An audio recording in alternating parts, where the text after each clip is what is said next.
नौकर नहीं मालिक बन। दोस्तों, पूर्वी दिल्ली के नंद नगरी में दीपक नाम का एक व्यक्ति रहता है। उसके पिता की मृत्यु के बाद यह जवान लड़का अपनी और अपनी बूढ़ी माँ की आर्थिक सहायता के लिए मतलब कुछ कमाने के लिए उत्तर प्रदेश के अलीगढ़ से दिल्ली आ गया और किसी छोटी प्राइवेट कंपनी में काम करने लगा। दीपक अपने काम के प्रति बहुत ही ईमानदार था, खूब मेहनत करता था, थोड़ा पैसा कमाकर अपनी माँ के लिए दाल रोटी का इंतजाम करता था। लेकिन कुछ समय पहले जब पूरी दुनिया में कोरोना महामारी का प्रकोप हुआ, उस समय दीपक के काम में भी बहुत ज़्यादा समस्या हो गई। उसके कंपनी के मालिक ने दीपक को जॉब से निकालने के लिए उस पर बहुत से दबाव दिए, लेकिन दीपक सारे दबाव सहते हुए भी उसी काम को करता रहा।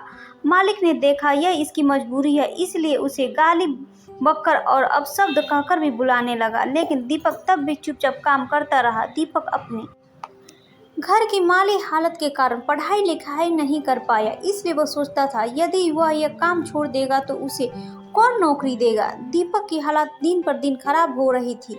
कुछ दिन ऐसा ही चलता रहा, फिर मालिक ने कहा अब तुम्हें आधी तनख्वाह में यही काम करना होगा और यदि तुम करना चाहते हो तो करो, वरना इधर से जा सकते हो। कंपनी का मालिक अच्छी तरह से जानता था दीपक यह काम किसी भी कीमत में नहीं छोड़ेगा, क्योंकि दीपक अनपढ़ है और पैरों से अपाहिज भी है। दीपक ने मालिक से बहुत विनती की ऐसा ना करे, लेकिन मालिक दीपक की एक भी नहीं सुनना चाहता था। उसने कहा देखो, कोरोना के कारण हमारा माल बिक नहीं रहा, इसलिए हम आपको पूरी तनख्वाह नहीं दे सकते, और हाँ, अब से तुम्हें एक भी दिन अवकाश या छुट्टी नहीं मिलेगी, रविवार को भी तुम्हें काम में आना होगा। दीपक को लगा जैसे उसकी दुनिया ही उजड़ गई।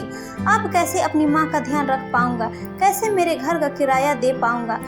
इन्हीं सारे सवालों के साथ एक दिन वो मुझसे मिला। मैं राजेश पेशे से एक व्यापारी भी रहा हूँ।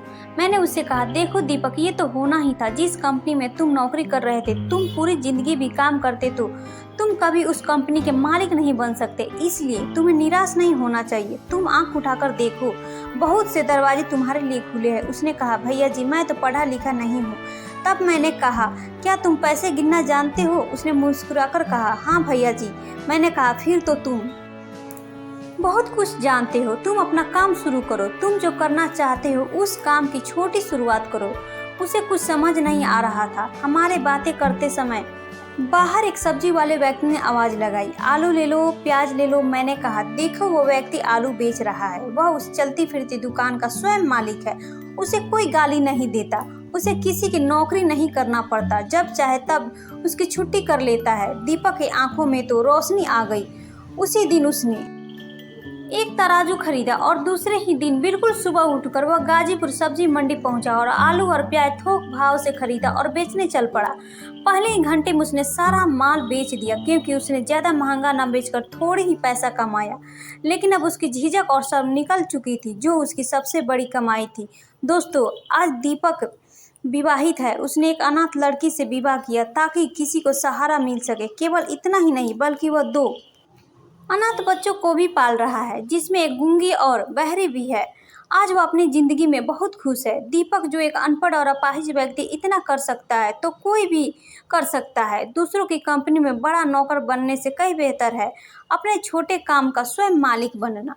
कहानी आप सभी को कैसी लगी, अपनी राय जरूर शेयर करें। चैनल को लाइक, सब्सक्राइब, शेयर करना ना भूले दोस्तों। फिर मिलते हैं नई कहानी के साथ। Bye bye.